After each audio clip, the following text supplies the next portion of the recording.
¿Podés explicar un poquito, Claudio, cómo fue todo el tema? Sí, estoy viendo lo de la grabación. Ya, Dale, dale, dale. Cuando estés listo, nada.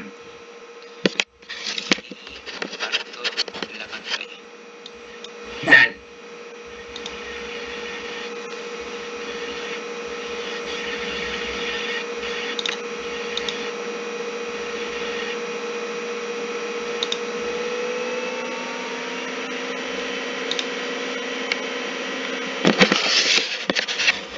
Ahí está. ¿Se ve? Se ve como tu pantalla, pero no en el material. ¿Y ahora? Ahora sí, perfecto. Bueno, vamos a dar un poquito de contexto. Este episodio, ¿sí?, es descrito en la tragedia de Eurípides, eso lo ibas a explicar, ¿sí? Básicamente, ¿sí? Estaría relacionado con un evento también de la época arcaica, que es la guerra de Troya. Claro. ¿Okay? Claro, Bueno. y esto cuenta la historia de Ifigenia, pero en una versión un poco menos conocida del mito, porque es diferente a la versión de Eurípides, que es como la más conocida. Y como ya mencionó Julia anteriormente, la inquietud nace de un material traducido al español, donde bien no se decían bien las fuentes, pero claro, ya sembraba esta duda de si Ifigenia tenía alguna relación con Hécate, y ahí fue donde parte esta investigación.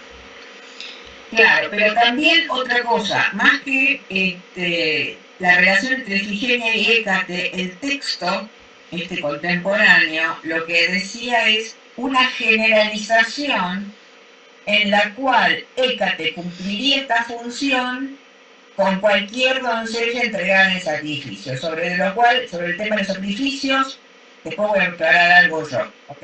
Vamos a ver ahora a lo que encontró Claudia. Claro, bueno, le llamé historias breves, como un anexo, para contar esta versión, como ya dije, menos conocida, de Ifigenia o Ifímide, que era hija del rey Agamenón, que cuando iba a ser sacrificada por los aqueos antes de partir hacia Ilión, antiguo nombre de la ciudad de Troya. Sin embargo, a último instante Artemis intervino y la puso a salvo, y de su cabeza destiló ambrosía, que del griego significa literalmente inmortalidad, que era una sustancia o bebida divina, también a veces se menciona como alimento, asociada a los dioses, que otorgaba la juventud eterna y la inmortalidad, obviamente. En este relato, la joven no muere, sino que es transformada y pasa a ser llamada por los hombres Artemis del Camino, que viene del griego Enodia, un epíteto profundamente asociado a Hécate, diosa protectora de caminos y encrucijadas, como servidora de la ilustre flechadora Artemis. Esto lo menciona el texto atribuido a Hesíodo, y creo que es importante destacar también porque establece esta relación de subordinación o asociada a Artemis, no de manera independiente. Esta historia es contada en el catálogo de las mujeres, oveas atribuidos a Hesíodo y conservados de forma fragmentaria en papiros.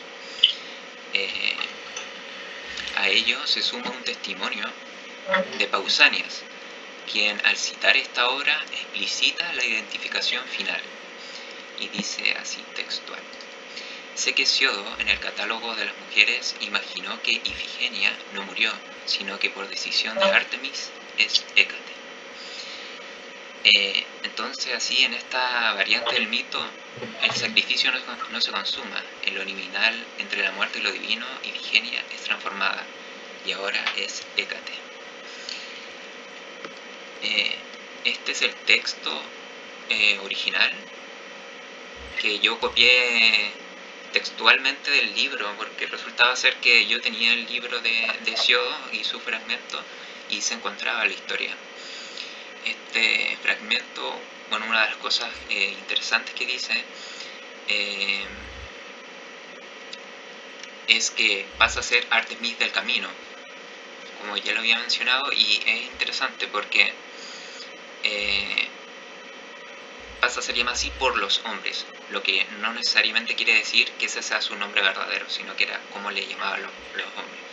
Y también lo que había mencionado anteriormente, donde se le denomina como servidora de la ilustre flechadora, como subrayando esta subordinación o asociación a Artemis, distinguiéndola de que no es Artemis, sino que está o pertenece al ámbito de Artemis. Y también es otra cosa que es interesante o importante mencionar, es la fuente, que esta es la misma fuente que está mencionada en el libro, que son los papiros de Oxirronco y Michigan, no sé si lo dije bien. Y fueron descubiertos en el 1897. Puede que esa también sea una de las, en Egipto, puede que esa sea una de las razones por la cual esta versión de la historia sea menos conocida y sea más conocida la de Eurípides. Y eso, o sea, bueno, mencionar que las dos fuentes fueron copiadas directamente del libro, que yo lo tengo acá en físico. Y bueno, eso sería una historia breve. Bueno,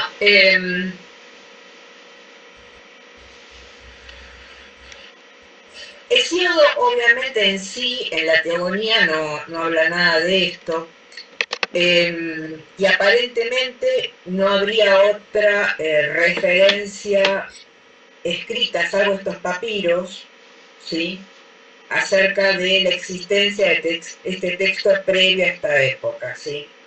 Y a veces, a ver, esto no lo invalida, sino tiene que ver mucho con lo que justamente la idea es ver la línea histórica y la evolución conceptual muchas veces de las deidades, ¿sí?, a través de la historia.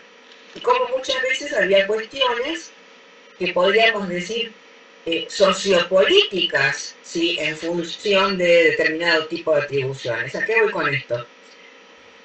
El tema que hayan sido papiros y en Egipto a mí me hace pensar que sea un texto de alejandrino.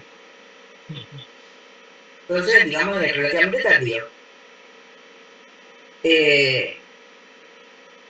Y que en este texto la figura de Hécate en algún punto se ponga como subsumida a otras deidades, ¿sí?, considerando que es más o menos la época, o sería más o menos la época en que aparece todo el tema de los oráculos caldeos y demás, y sobre todo también en el orfismo temprano, donde Hécate, por el contrario, es puesta como una figura primordial, incluso en la versión más tardía del orfismo, no es Eros, sino Hécate la que genera todo, ¿sí? Entonces, esta situación de intentar disminuir de alguna manera ciertas deidades femeninas fuertes es medio una constante. Incluso Hécate misma, también en otras versiones de sus orígenes, la han mencionado como hija de Asteria, ¿sí?, la noche estrellada, la Titaria, pero de Zeus. ¿Perdón? Del olímpico. Y vamos a entrar ahora, si pueden dejar de compartir pantalla porque voy a querer compartir hoy, que es el tema de los mitos eleusinos, que es justamente un mito central. También ha habido versiones tardías donde la figura de Hécate es totalmente obliterada y queda Zeus como protagonista de todo el tema. Es un poco como para pensar.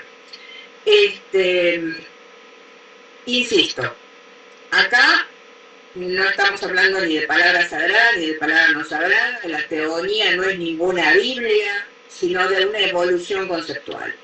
¿Ok? La otra cosa que sí quería mencionar es que en el texto original contemporáneo, la interpretación que se hace ahí, habla de una generalización en la cual Hécate habría hecho esto por todas las doncellas entregadas al sacrificio, que genera una idea distorsionada acerca de la práctica religiosa griega, ¿sí? Porque si bien es verdad que Eurípides menciona este sacrificio, ¿sí?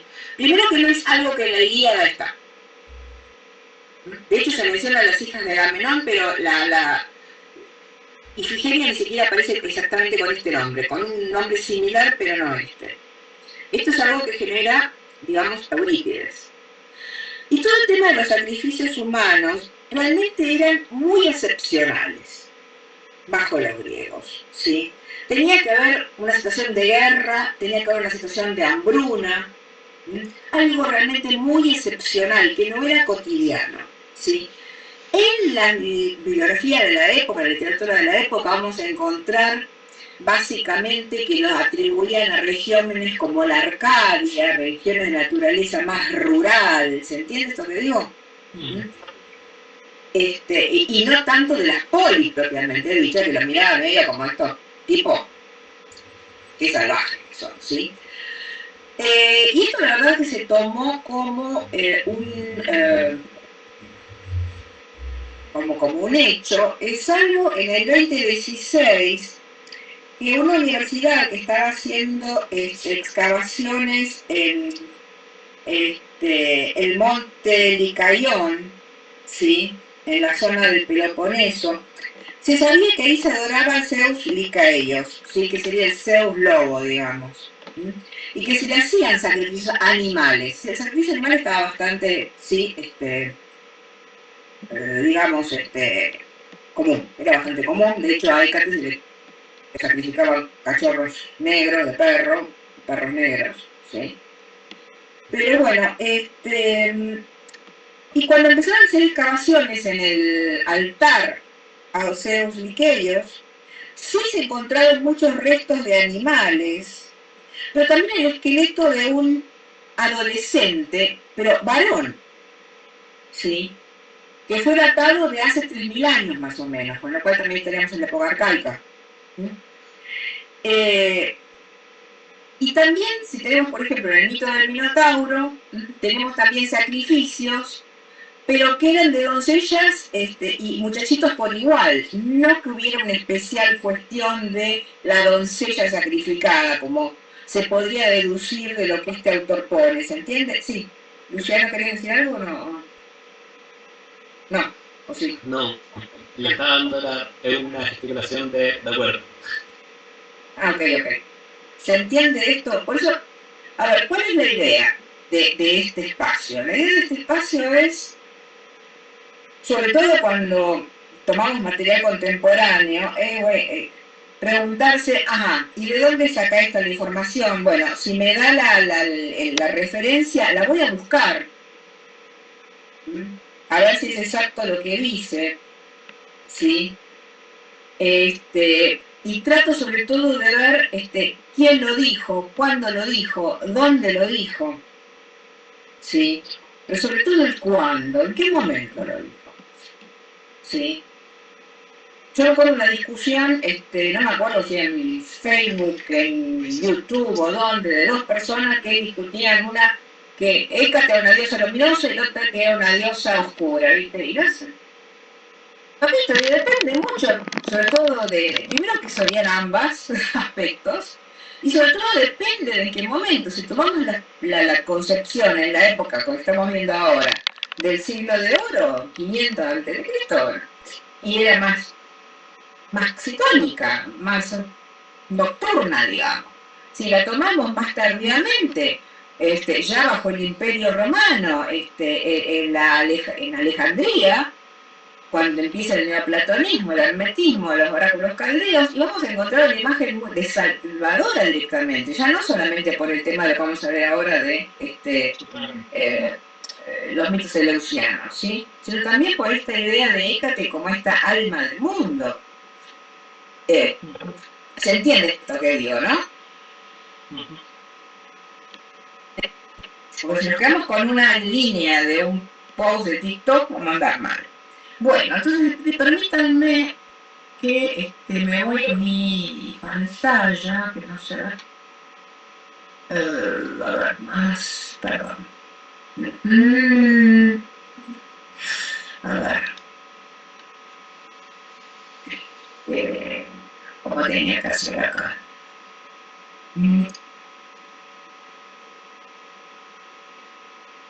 Pero, ¿dónde estaba? La reserva en la última. Ah, ¿cómo va? Compartir contenido. Acá. Listo. Bueno, lo están viendo, ¿no? ¿Me están viendo? Sí, perfecto. Bueno, entonces vamos a empezar ahora con justamente los misterios eleusinos, ¿no? Y el tema del rescate de Perséfone, que es un mito central, ¿sí? Que organizó mucho también de la vida religiosa griega, porque las iniciaciones en los mitos eleusinos fue algo que se prolongó bastante hasta las épocas bastante tardías.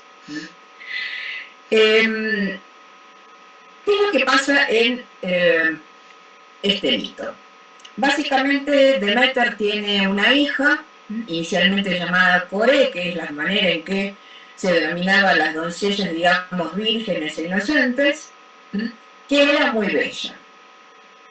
La cuestión es que Hades se enamora perdidamente de Coré, entonces decide raptarla, para lo cual genera una especie como de abismo, de ruptura en la tierra, pone una flor muy bella ahí cerca, ella iba, cual Heidi, recogiendo flores, la ve, se inclina y ahí Hades la rapta.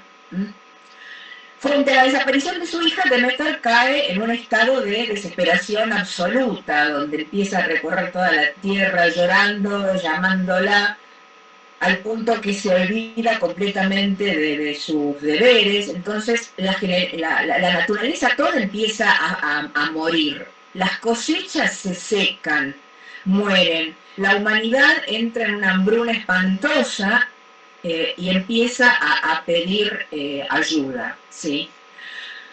Pero a todo esto, justamente, lo otro que también sucede es que, como se ve en el himno médico a Deméter, ¿sí? Hécate estaba en su cueva y también Helios, el titán, ¿sí? Escuchan los gritos de Perséfone. Pero nadie más atiende a este llamado de auxilio, ¿sí? Entonces, sí, frente a estos plegarias de la humanidad, Zeus intenta hablar con Hades, por lo menos en la versión que yo conocía, y Hades realmente se niega a devolverla. Entonces, Zeus va a buscar a Hécate y le implora que por favor ayude, y ahí Hécate dice, perdón, déjame a mí. Entonces va y habla ella con Hades. Entonces Hades dice, está bien, estoy dispuesto, en tanto y en cuanto ella pase toda una noche aquí conmigo sin comer absolutamente nada. Acá es donde aparece la famosa cuestión de las 3 semillitas de granada, ¿sí? Que come Perséfone, y que esto hace que entonces se haga una especie de compromiso donde Perséfone, que estaría ahora resurgiendo en el hemisferio norte, pasaría 6 meses del año con el esposo en el submundo y los otros 6 meses en la superficie con su madre. ¿Ok? Entonces justamente Hécate, la que va con sus antorchas guiando a Deméter hasta el submundo, para después guiarla nuevamente, ¿sí? Yo estoy gesticulando como si me viera, pero no me importa. Para llevarla nuevamente, ¿sí? A Perséfone a la superficie, ¿sí? Como les había dicho anteriormente,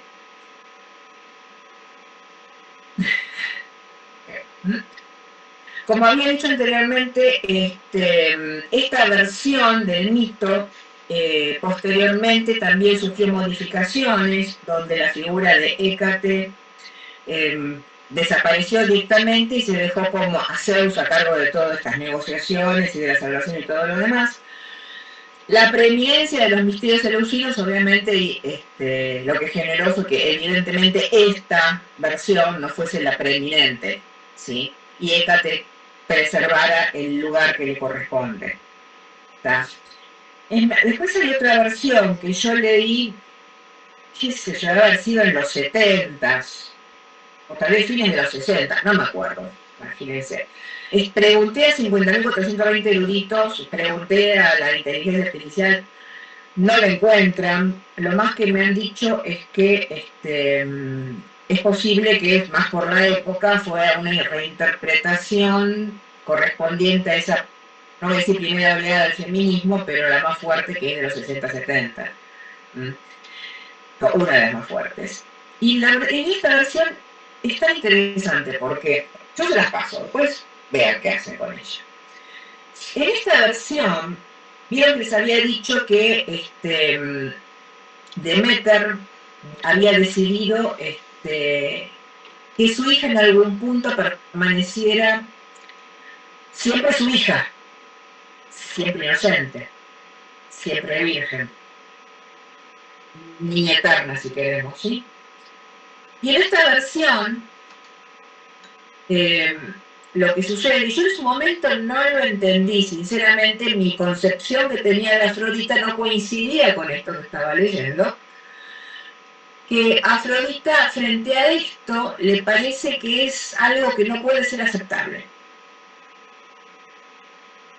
Y entonces es ahí que envía a Eros, a que justamente hiera con sus flechas a aquel dios que podía contrabalancear esto que pensaba hacer Demeter.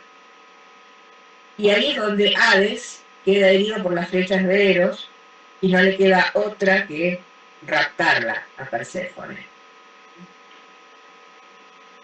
Y esto es interesante porque ahora, pensándolo, digamos, ya de adulta, pensé que tiene que ver mucho con el acceso a la madurez, el derecho a vivir la propia vida, ¿no? Y si pensamos un poco, por él, Perséfone era una diosa, no era tonta. Si le dicen no comas nada para volver con tu madre, no come. Sin embargo, comió las 3 semillas del fruto prohibido, digamos, que era la granada. Y eso en algún punto la habilitó justamente al acceder al lugar por la que la conocemos, que es la reina del inframundo. No sé, yo se las tiro, vean qué hacen. Lamentablemente no les puedo dar fuente, porque no la pude encontrar. Y en este caso, que sea una reinterpretación más contemporánea, o incluso decían por ahí romana, es para pensar. Es para pensar. Bueno,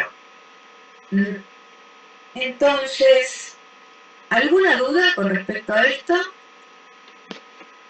¿No?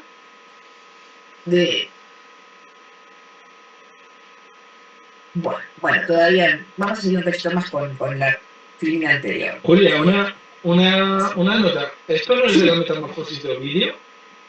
¿Lo que has comentado ahora? Podría ser, tendría que revisarlo. Tendría que revisarlo, y es posible que esa sea la fuente, porque lo que más estuve consultando es gente griega, y en este punto, para los autores romanos a veces le hacen medio como, ¡ay, no! Mejor no. Pero digamos, ojalá sea así. Voy ahora a revisar la metamorfosis, ojalá sea así, porque por lo menos encontraríamos un texto antiguo y no esto que me decían es una interpretación moderna. Porque es muy rica simbólicamente todo esto. Es muy rico simbólicamente. Y sobre todo este papel de Afrodita como esta diosa de la naturaleza, ¿no? De la reproducción, de la femineidad floreciendo en su máxima expresión. ¿Cómo no se le va a permitir a Coré? ¿Se entiende esto? Me parece también importante mencionar otras deidades porque como decía en una de las ceremonias del templo Mamaitecoram Basilian, donde estoy yo perteneciendo, no me gustaría que, como veo en muchos grupos de Facebook y demás, que el que se acerca a Hécate termine transformándolo en una especie de monoteísmo katiano. ¿Se entiende esto que digo? Sí. Y eso por desgracia pasa muchísimo. Por eso. Bueno, el mito de los misterios eleusinos presentan justamente también otra figura que es muy relevante, muy importante, ¿sí? Que es el concepto de catábasis, ¿no? El término griego catábasis justamente quiere decir descenso. Y en el contexto que estamos viendo, que es mitológico, pero también filosófico y obviamente ritual, ¿sí?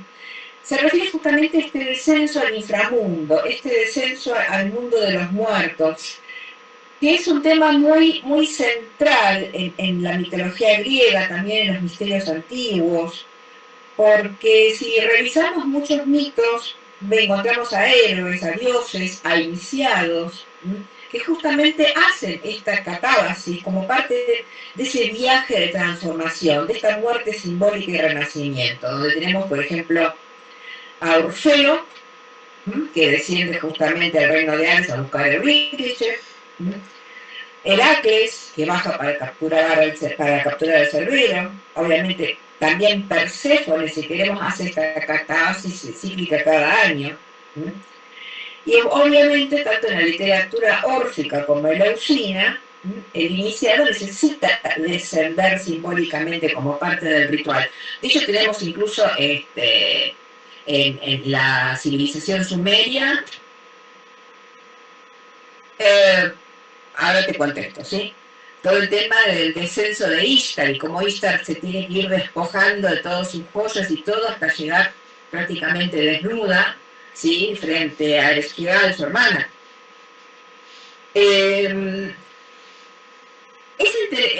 Esto, bueno, Andrea y otros y Lali, que son, y también Claudio, que son alumnos míos, que cuando filosofía hermética es otra cosa, esto de alquimia lo vemos. Podríamos decir que el rezago conceptual de esto, ¿sí?, se encontraría en la idea del nigredo alquímico, ¿sí? De esta idea que los chicos me están cansados de escucharme, no hay obra sin muerte, no hay transformación sin muerte, ¿sí? Es la única manera de que ese nigredo bien trabajado eventualmente dé paso a ese albedo, de ese paso de la luz del renacimiento, ¿sí? En los rituales modernos iniciáticos, como por ejemplo la masonería, después del paseo inicial tenemos justamente la entrada a la cámara de reflexión, que está llena justamente de símbolos mortuorios, incluso a veces dice nigreros, calaveras y demás.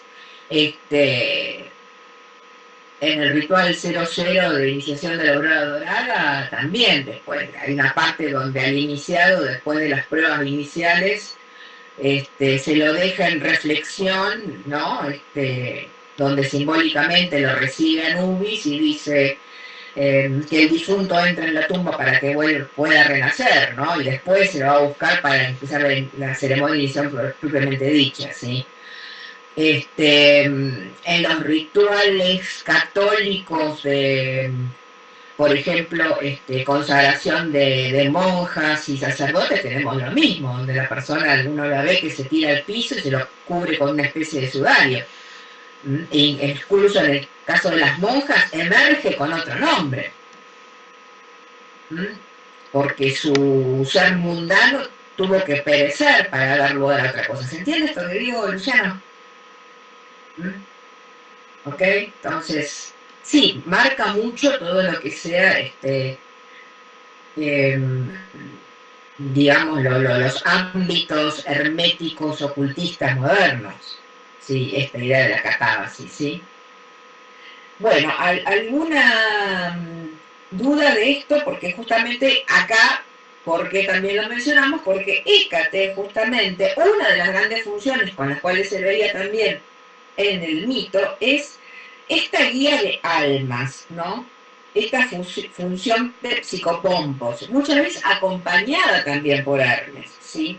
Y justamente refuerza esta idea de esta figura liminar, que va a transitar sin ningún tipo de dificultad entre el mundo de los vivos y el mundo de los muertos. ¿Mm? Y en muchos textos es justamente quien acompaña y asiste en los rituales de paso, ¿sí? Sea en el viaje a lo profundo de la tierra o en el viaje a una transformación interior.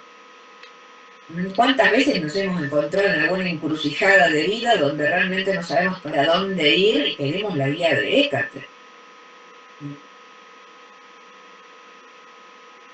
Sí, entonces, porque estamos justo en ese punto, ¿no? De borde. ¿Está bien? Bueno, ¿alguna duda, algo que quiera? Perdón que me fui de las Filipinas un montón. ¿Algo que quieran por ahí aportar, decir? Sí, ¿No? yo. Sí. A mí me Dale. llama la atención con respecto a Sí. esto que acaba de decir y al punto anterior de los mitos de Eleusis.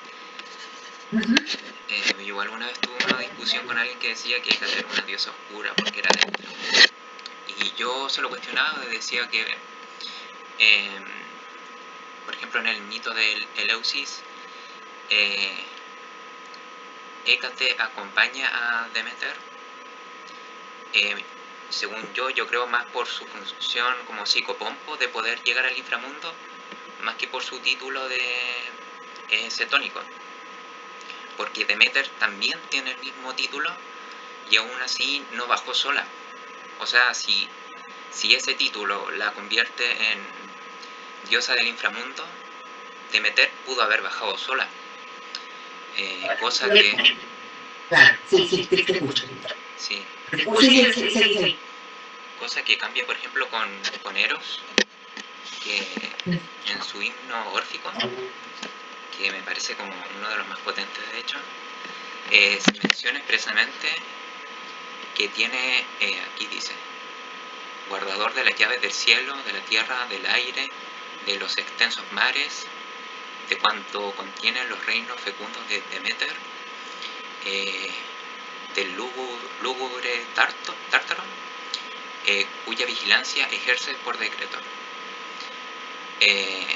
A ti obedecen los diversos reinos de la naturaleza.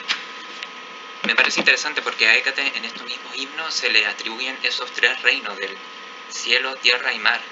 Y a Eros se le atribuye cielo, tierra, mar e incluye el tártaro.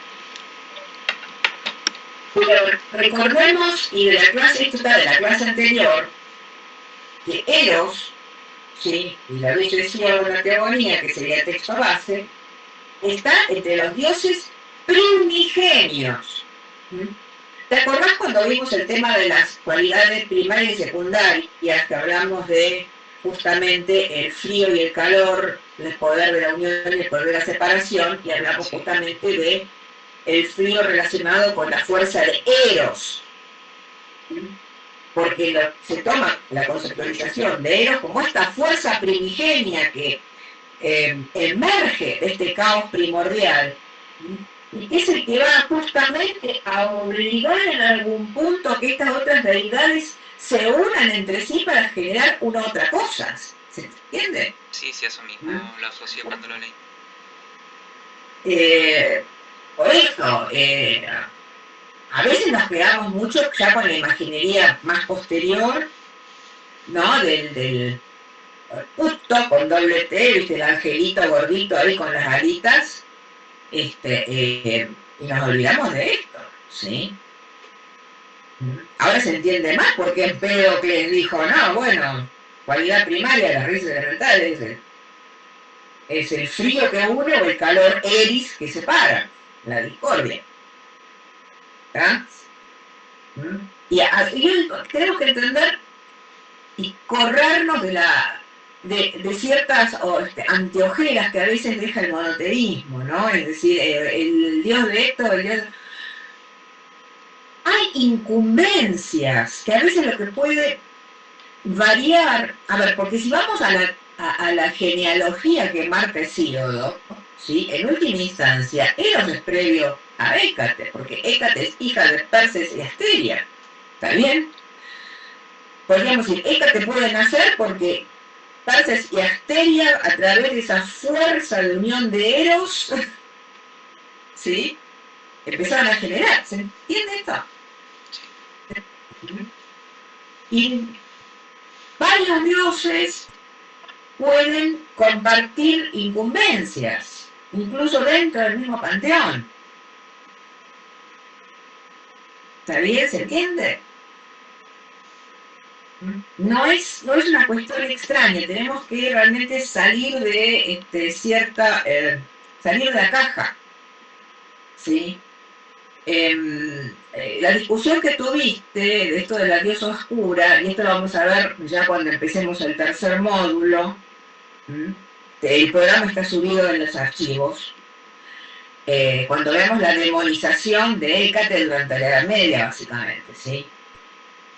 Entonces me da la sensación de que se quedó un poco ahí, o leyó mucho, sí voy a mencionar a un autor ahora, Michael Ford.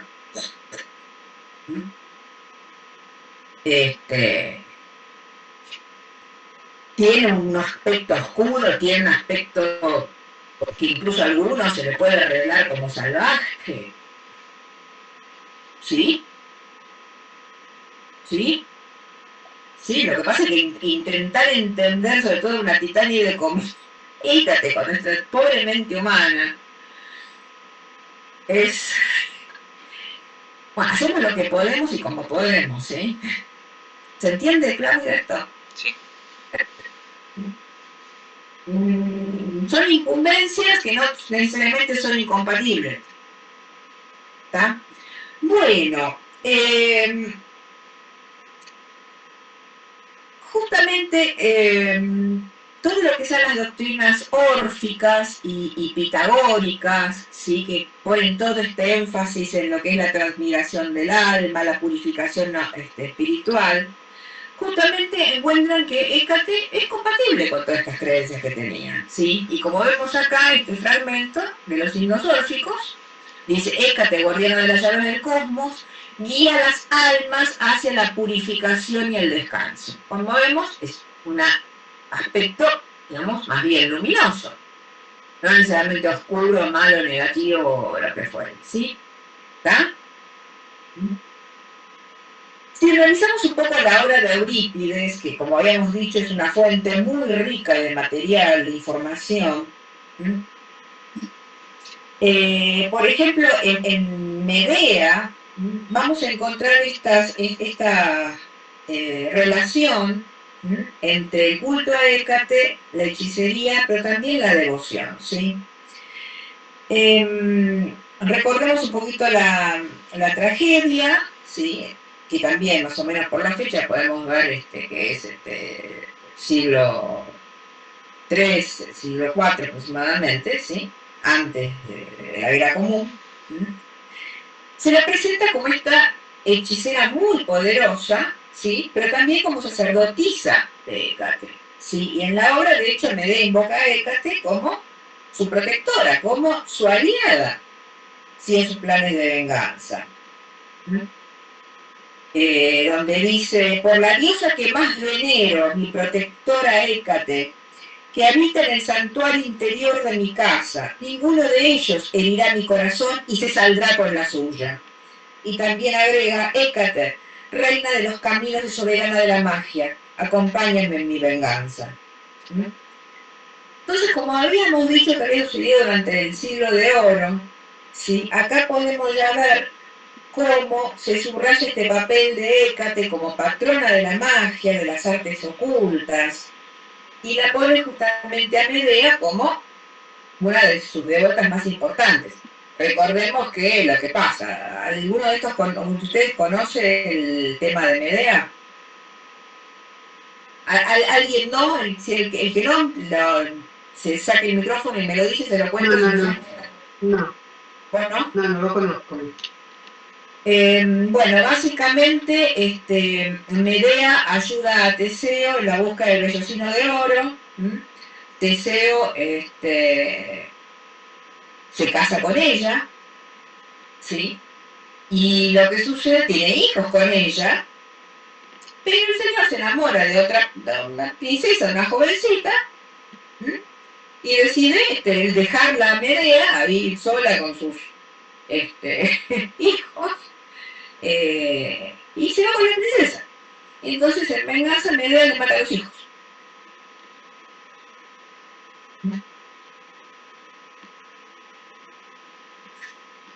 Por ahí,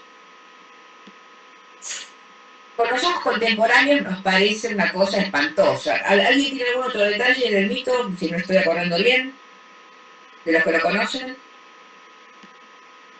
¿Está bien? ¿Algún dedito que me diga si me lo corre correctamente? ¿Sí? Bueno. Pero si yo me equivoqué algo, me lo dice. La memoria a veces puede fallar.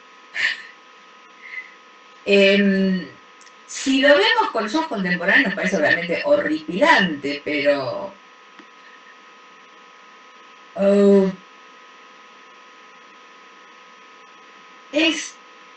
te quito la descendencia, te quito justamente la posibilidad de continuar. Pero obviamente Medea pasa como una figura, y se la interpreta como una figura oscura, y si encima pide la ayuda de Hécate, por transmisión, queda como asociada con este tema de oscuridad, ¿sí? Lo que pasa es que en algún punto, a ver, esta suerte como podríamos decir en algún punto, frente a todo lo que hizo Medea por Teseo, que el tipo haga semejante cosa, y en algún punto, digamos, el castigo tiene que igualar la traición. Si no estoy en este punto defendiendo el filicidio, ojo, vale. Sino trato de ponerme un poco en la mentalidad de la época y en entender a veces cosas que a veces a nosotros se nos escapan. ¿Está bien? Bueno. Como también puse acá en la Filmina, ¿no? En la Argonáutica de Apolonio de Rodas, obviamente un texto bastante posterior, que se describe justamente como Hécate es la que instruye a Medea en el uso de hierbas y hechizos, ¿no? Con lo cual, nuevamente, se consolida más esta idea de Hécate como maestra de lo que es la farmaqueia, ¿no? Que es justamente esta fabricación de pociones, de venenos, y sigue reforzando la asociación de la hechicería con la brujería, que se va a ir incrementando mucho más en las épocas posteriores, ¿sí? Entre otras obras de Eurípides, como son las Bacantes y Helena, en las Bacantes Hécate en realidad no es explícitamente mencionada, ¿sí?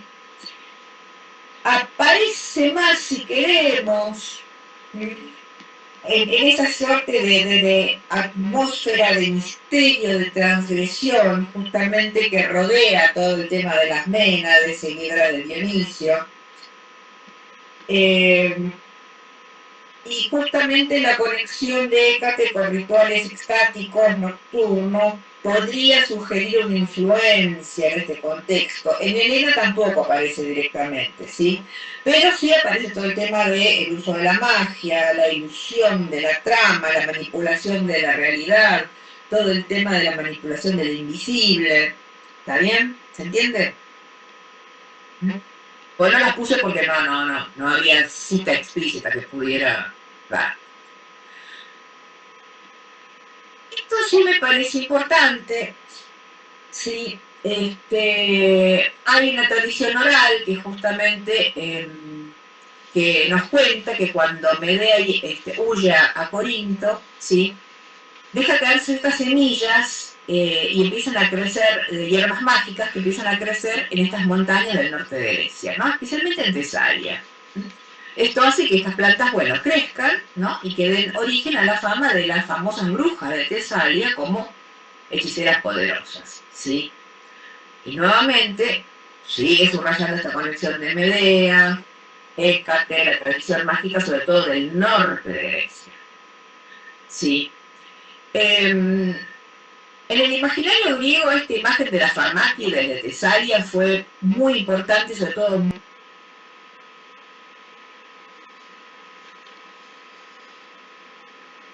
Ahí estoy grabando.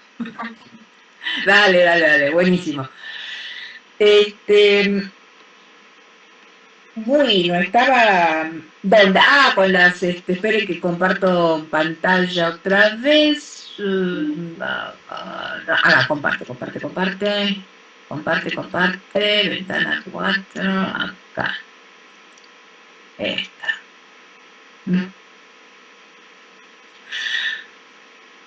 Bueno, justamente, ya en el imaginario griego y romano, estas mujeres de Tesalia, ¿no?, se presentan como estas que conocen las hierbas, filtros, y lo que yo diría, el conocimiento de la fuerza secreta de la naturaleza, ¿sí? Y justamente la palabra fármaco proviene de la palabra griega pharmakon, ¿sí?, que significaba justamente simultáneamente tratamiento, veneno y un filtro mágico. Entonces, las farmáquides no eran solo brujas, sino que poseían justamente este peligroso conocimiento de la naturaleza, ¿sí? Y acá es interesante porque Platón justamente habla de las mujeres de Tesalia como estas que bajan la luna desde el cielo, ¿no? Y esto nos hace acordar a Aristófanes, ¿no?, un texto donde un personaje afirma que si pagara una bruja de Tesalia, sería capaz de bajar la luna por la noche. Y de hecho, bajo Roma esto se intensifica mucho más. Encontré un paper muy interesante, sí, justamente sobre las brujas de Tesalia, que después lo voy a subir al grupo. Ustedes, cuando puedan, por favor, les pido que traten de entrar al grupo de Facebook, porque yo voy a ir subiendo material. Estas filminas las voy a subir en formato PDF, y también material extra que vayan encontrando.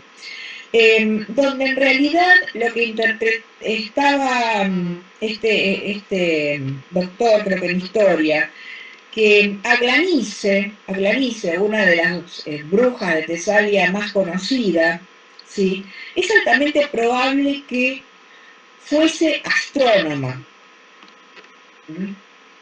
Y que este ser astrónoma pudiera, por ejemplo, predecir los eclipses, donde al ignorante, digamos, lo veía como que maneja la luna, ¿sí? También el conocimiento de hierbas podía resultar como algo mágico, ¿sí?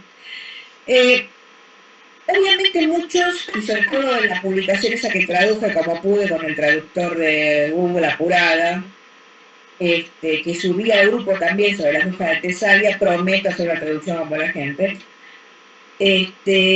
ponen o mencionan ahí que esto de ponerlas como astrónomas herbalistas era medio una forma de minimizar el ser bruja o el trabajo mágico. Digo, ¿es minimizar o es entrar en un imaginario donde en realidad el conocimiento es visto como algo negativo, especialmente en una mujer, más en la misoginia propia de la sociedad griega y romana? Miremos cómo Hécate fue sistemáticamente intentando ser borrada de muchos mitos, incluso de los mitos de Leucino, y por ahí, a ver, yo en su momento, en el 2005, hice un programa, un ciclo para televisión que se llamaba Magia. Bueno, el título lo dice todo, Magia a través de la historia, ¿no?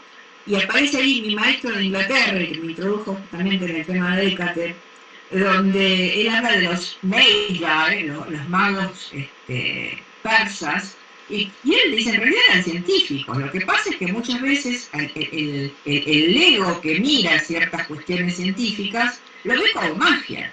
Y es interesante porque Giordano Bruno, en su texto de Magia, acerca de la magia, comienza diciendo esto, justamente. Hay una magia que tiene que ver con el conocimiento, con la ciencia. Habla de los gimnopedistas, habla justamente de los magos en Persia, ¿sí? Y en realidad la definición de magia, como esto de saber navegar las corrientes secretas de la naturaleza, en algún punto entra en esto también. Lo que pasa es que cuando definimos la naturaleza, pues podemos pensar en los aspectos materiales propiamente dicho, pero también en los aspectos sutiles. Extrapolando mucho esto, podríamos decir, la acupuntura o el Reiki trabajan más o menos con los aspectos sutiles, que no son medibles por las ciencias tradicionales, ¿no? ¿Okay? Entonces, bueno, yo las dejo a las brujas de Tesalónica un poco en lugar donde creo que por un lado tenían conocimientos científicos y por otro lado también tenían conocimientos de ciertas cuestiones más sutiles. Bueno. Y también, sí, espero que cambio la filmina, otra figura que aparece a veces relacionada con el tema de Hécate es la diosa Tracia Bendis. Al día de hoy tengo que reconocer que uno de los lugares o centros de adoración a Hécate más importantes está en Bulgaria, la antigua Tracia. ¿Sí? Donde están haciendo muchísimos. Hay un templo a Hécate, ¿sí? Un sacerdote de Hécate compró terreno y construyó el templo con sus manitos y hacen rituales, ¿sí? Con lo cual también hay algunos clasicistas muy puristas que a Hécate la consideran un poco una diosa extranjera, ¿sí? Que no es ateniense, viene de estas regiones. Pero la cuestión es justamente que Bendis, que es esta diosa tracia de la luna y de la casa, cuando es incorporado, llega a Atenas, queda asociada, ¿sí? Justamente con Artemis por un lado y con Hécate por el otro. ¿Qué es lo que compartía con ella? Justamente estos atributos como las antorchas y la conexión con los rituales nocturnos, ¿sí? Y de hecho, el culto a Bendis incluía justamente la procesión nocturna con antorchas, muy similares a lo que se hacía con Hécate, ¿está bien? Bueno, después cuando lleguemos por ahí a la parte ya de Alejandrina y los papiros mágicos griegos, vamos a ver que ahí hay todo un sincretismo de deidades. Si han leído la invocación a Selene en uno de los papiros mágicos griegos, se dan cuenta, ¿no? Esta sincretización de deidades.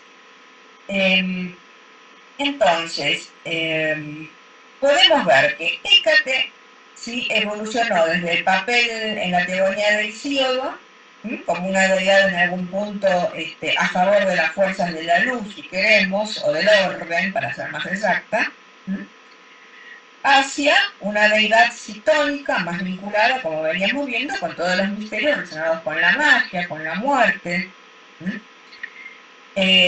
y sobre todo esta presencia, esta pregnancia tan fuerte en los mitos eleusinos, la relación con estas doctrinas esotéricas, y sobre todo la presentación de Hécate en estas tragedias griegas. También podemos ver la pregnancia de Hécate en todo este contexto religioso y el pensamiento, el imaginario en general de la época, ¿sí? ¿Alguna duda hasta ahora? ¿Quieren seguir un cachito más o cortamos acá? Porque ya son las 4 menos 20. Abran los micrófonos porque... puedo, perfecto. ¿Hasta las 4?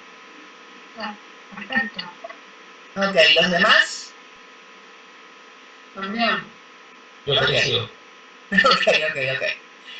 Entonces, vamos a ver si dejo de compartir. Bueno, entonces, como verán en el programa, estaríamos entrando ahora a la expansión helenística. Esperen que abro la otra filmina. Yo se las voy a subir todo esto al grupo, quédense tranquilos, que esperen que agarrando la pantalla, vamos acá, vamos a compartir.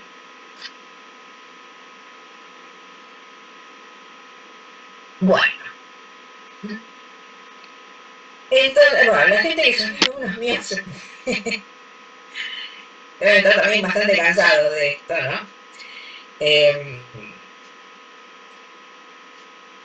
es esto de la expansión helenística, sí? La figura central de todo esto es Alejandro Magno, también una figura del siglo IV, que justamente genera un proceso de transformación de todo lo que es el contexto cultural y también religioso del Mediterráneo, ¿sí? Con las conquistas que Alejandro fue haciendo, ¿sí? Vemos cómo el mundo griego termina fusionándose, sincretizándose con Egipto, con Persia, con Oriente, ¿sí? En el cual justamente Hécate también adapta no solamente nuevos atributos, sino también nuevas formas de culto. A ver, yo lo que siempre les recomiendo es, si bien tiene un montón de errores históricos propiamente dicho, ¿sí? Es la película Alexander de Oliver Stone. ¿Está? Porque empieza justamente con un Ptolomeo, que era uno de sus generales, anciano, dictando sus memorias en Alejandría. A ver, Alejandro fundó 50.420 Alejandría a lo largo de todas sus conquistas. La más importante fue la que estaba en el delta del Nilo, porque realmente se transformó en un crisol, ¿sí?, de cultura y conocimientos, de fusión, de punto de fusión entre Oriente y Occidente. Y que permitió justamente la incorporación de saberes, como por ejemplo el saber astrológico y otras cosas más, a Occidente. Y también en viceversa, porque tenemos en la región de Gándara todo el greco-budismo. No sé si habían visto cuestiones de greco-budismo, pero existe. ¿Sí? Especialmente en la región de Gándara, qué sé yo, por ejemplo, Hércules como una especie de avatar. Gracias, Alejandro. ¿Está bien? Entonces, esto, insisto, genera una transformación. Bueno, ni contemos lo que pasa después en Egipto, ¿no? Todo el sincretismo de las deidades griegas con las egipcias, donde tenemos, más que el Hermes Tot, que es tan relevante al ocultismo contemporáneo, tenemos al Armanubis, donde el Psicopompos egipcio era Anubis. ¿Y cómo se empiezan con Hermes? Los vulcanos. Entonces tenemos al Anubis con su cabeza de chacal y el anzuelo de Hermes en las figuras. ¿Sí? El Zeus Amón, Zeus con los cuernos el carnero de Amón. Entonces, esto necesariamente trae como un cambio en concepciones, un cambio en distintas formas de ver. Bueno, Isis Afrodita también hay estatuas al respecto. O una estatua del Serapis Zeus Amón. Ahora podemos entender un poquito más por qué los papiros mágicos griegos hacen lo que hacen. Es un poco gracias a la figura esta de Alejandro, ¿sí? Bueno, ¿qué es lo que pasa con, como veníamos diciendo, con Alejandro Magno, ¿sí? Cuando conquista Persia, como veníamos diciendo, extiende toda la cultura, la religión griega por Egipto y Oriente Medio, ¿sí? Y justamente en el 331 funda Alejandría, que como veníamos diciendo, se transforma en este centro cultural y religioso, con este profundo proceso de sintetización, ¿sí? Hécate no es inmune a este proceso, y de hecho es sincretizada, ¿sí?, o asimilada con las diosas egipcias Isis y Nif, donde entonces, más fuerte todavía, empieza a adquirir estas connotaciones relacionadas con la magia, con el destino y con la protección también. Entonces consolida todavía más. Recuerden que Isis también era la diosa de la magia, ¿sí? No te escucho, Marta. El micrófono. Ay. Sí, lo que pasa es que estaba leyendo y entonces le estaba comentando a Dani que fue asimilada por dioses egipcios como dice Ineit, y no conozco, no he escuchado nunca de esta diosa, Ineit. Es otra forma de Neftis.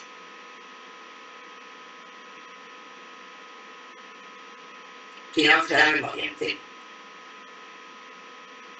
Pasa que a veces, por ejemplo, los nombres cambian mucho porque Isis, Neftis, Osiris es la forma griega, digamos, de los nombres, ¿sí? La que nos llegó. Por ejemplo, Osiris es Asher en copto. Isis es Aset en copto. Horus es Hur. ¿Ok? ¿Se entiende? Cambian bastante.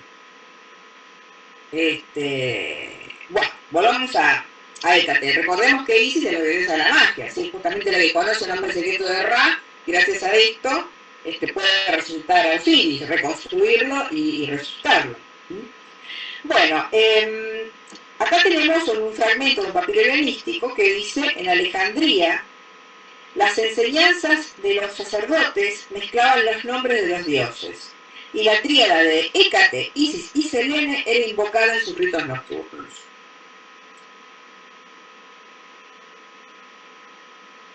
¿Ok?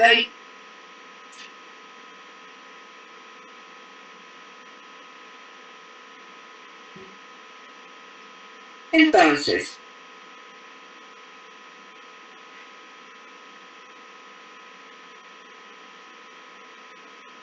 sí, estoy con las filminas. Entonces, ¿qué es lo que tenemos acá?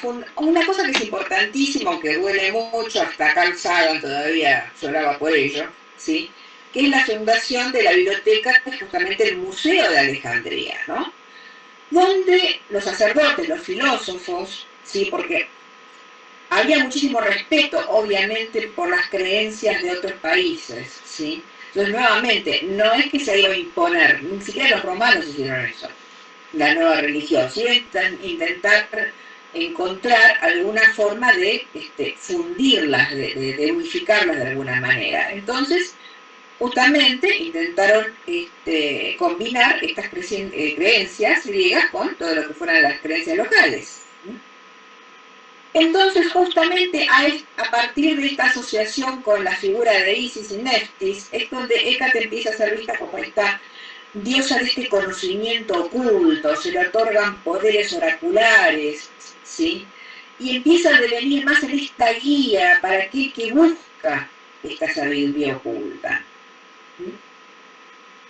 Entre los siglos 2 y 4 ya de nuestra era, dos antes, porque recordemos Alejandro y Ptolomeo, ¿no?, pasó del siglo 4, hasta el cuarto más o menos, empiezan a aparecer estos textos que son los papiros mágicos griegos, ¿sí?, donde, por ejemplo, en el papiro mágico de Londres hay una invocación que dice: oh, Hécate de tres caminos, portadora de la llama, que dominas los cielos, la tierra y el inframundo, guía a aquellos que buscan la verdad. Con lo cual ya acá tiene un aspecto netamente, podemos decir, iniciático. Entendiéndose por iniciático, en realidad, esta exploración de nuestra propia psiquis, de nuestro propio mundo interno para poder develar todo aquello que a veces nos negamos a ver. Sí. Y eventualmente transmutarlo. Qué lástima que la portadora de antorchas del templo de Hécate Basilia no se pudo conectar. Ella está haciendo también un trabajo muy interesante sobre los epítetos. Hay un epíteto, por ejemplo, que se traduce, es muy largo en griego, la verdad no me sale pronunciarlo, se traduce como devoradora de suciedad, ¿no? Y en realidad dicen, no es que como algún bruto ahí que decía, le ofrezco a la tierra que barro de mi casa, no. Devora nuestra suciedad interna, aquello que no queremos o rechazamos de nosotros, queremos ponerlo modernamente en términos de la sombra, ponele. Y nos ayuda a transmutarlo o a lo mejor aceptarlo, ¿sí? ¿Se entiende esto que digo? Bueno, en el siglo III, ¿sí? Antes de la era común, Apolonio de Rodas escribe un libro que es muy importante, que es la Argonáutica, ¿sí? ¿Por qué? Porque es este poema donde él nos cuenta las aventuras de Jasón y los argonautas, buscando el vecino de oro. Y como habíamos dicho, es acá donde Hécate aparece como la diosa de Medea, y a Medea como esta sacerdotisa y hechicera que le rinde su culto. Fíjense acá lo que dice, por ejemplo, Apolonio, ¿sí? En la Argonáutica. Medea, poseída por el espíritu de Hécate, alzó su canto en la noche, y los fuegos divinos danzaron sobre su cabeza mientras invocaba a la señora de los fantasmas. Señora de los fantasmas. Muy interesante esto. Entonces, acá ya empieza a aparecer como esta, no solamente patrona de la magia, sino patrona de aquellos que desafían los límites que los dioses y los hombres por ahí imponen, ¿sí? Y obviamente esta asociación con Medea es la que va consolidando esta asociación con la hechicería, con los rituales nocturnos. ¿Está bien? ¿Se entiende esto?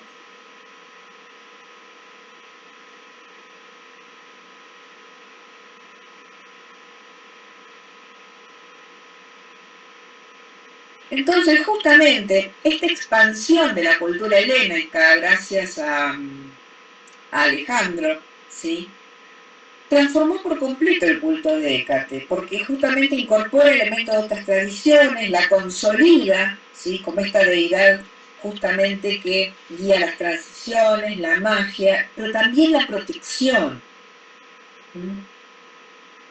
Y en la literatura justamente ya greco-romana empieza a tener un carácter mucho más relevante.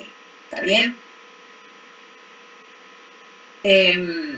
Como falta muy poquito para las 4, faltan 5 minutos, yo iría cortando acá y dejaría, digamos, específicamente todo lo que fue Hécate bajo Roma, y donde ahí se le empieza a identificar con Diana.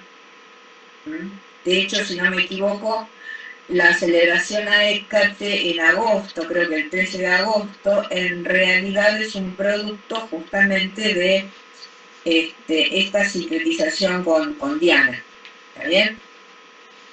Entonces, cuando vean que alguien habla de Hécate Trivia, le pueden decir, no, mamita, en realidad toma el epíteto de Trivia de Diana.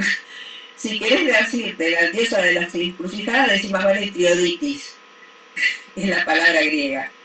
¿Está bien? Pero bueno, estas vicisitudes de la antigüedad. Esperen que marco más o menos acá donde hemos llegado. No sé, puede dejar de compartir.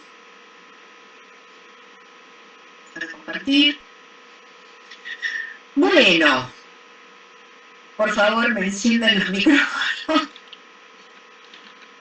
Los escucho. Aquí estoy. Julián, Sí. ¿hay una versión disponible o que se pueda comprar que sea una buena traducción de los papiros mágicos griegos? En castellano, la verdad que no lo sé, no lo conozco. Había una, la que yo uso, es una de un tal O'Neill. Después hablan mucho de una de un tal Betts, ¿sí?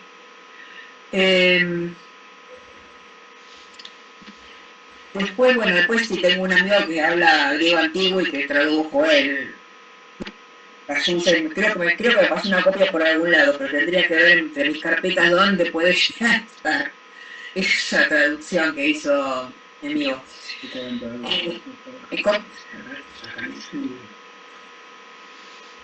nosotros teníamos uno de Gredos, de la editorial Gredos, que es muy famoso aquí en España. Está bastante bien, pero estoy mirando, yo no lo encuentro en el físico. Y para comprar uno nuevo son 140 euros. Ah, la miércoles. Quería aclarar una cosa con respecto a la atribución por ahí de textos a determinado escritor. A ver, con respecto a los papiros, la atribución a Hesíodo, ¿no? Aunque esto lo explica bien, ¿saben? Hay un erudito especialista en gnosticismo español, Montserrat Torrens, de apellido, que en la edición de Duff del Evangelio de Judas, ¿sí? Toda la introducción que él hace sobre el tema del gnosticismo y sobre los apócrifos es todavía más gruesa que el texto en sí, pero está buenísimo. Donde él justamente habla de esta costumbre en la antigüedad de atribuir, incluso en el Renacimiento, en la Edad Media también, de atribuir a algún texto a alguna figura famosa para darle credibilidad. Sí. Insisto, es por simplemente como para repensar hasta qué punto ciertas afirmaciones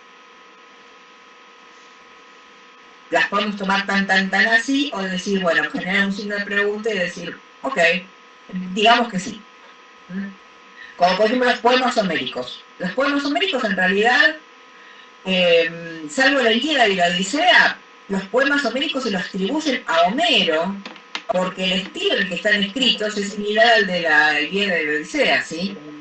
Entonces quedaron como poemas homéricos. Yo de hecho tengo el libro acá que dice Homero, ¿ok? Dice Homero, no tengo por qué dudar, pero bueno, por análisis del estilo, ¿se entiende? Y más o menos la época en que aparecieron, poner. En lo que te importa es ese sentido. Y ese usar sentido, si en algún punto nos lleva a algún tipo de gnosis, de metanoia, de revelación, que para nosotros es útil. Yo resiento mucho cuando por ahí veo a algunos autores que ponen revelaciones personales, gnosis personales, como un hecho, porque si no, no puede caer.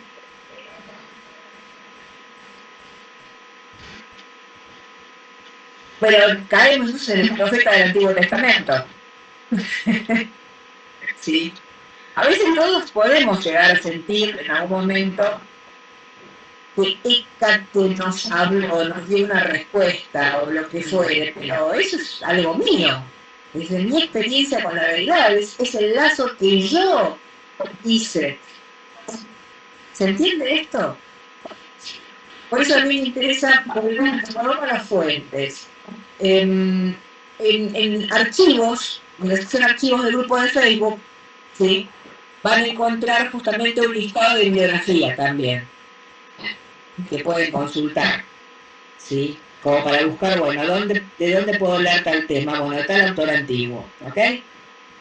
Después sí encontré material, tengo bajada una tesis doctoral excelente de una investigadora española, son como 600 páginas, una tesis doctoral, pero está muy buena, la voy a subir después más adelante también. Bueno, el texto de las brujas de Tesalia. Hay Lo importante es que ustedes generen criterio. Y sobre todo los autores contemporáneos no los tomen como, mirá, es la autoridad de... Mucha gente, sobre todo hay un libro de un autor americano que lo toman como si fuese el libro de autoiniciación, por más que el tipo se desgañita explicando, miren, esta es mi experiencia, que le puede servir a alguien. Pero incluso he escuchado cosas a alguien que por ahí no, como que no le llamaba la atención los rituales que indicaba este señor, que Hécate le estaba poniendo a prueba. Para hace 25 años no existían estos libros. ¿Y qué hacíamos el resto? 30 años no existían. ¿Está bien? Leíamos mitología, leíamos lo que se encontraba en la biblioteca. Con suerte con el dial-up se hacía alguna búsqueda, pero... Bueno, nada, qué sé yo, no sé, les transmito lo que puedo. Bueno, Claudio, ya puedes dejar de grabar si querés.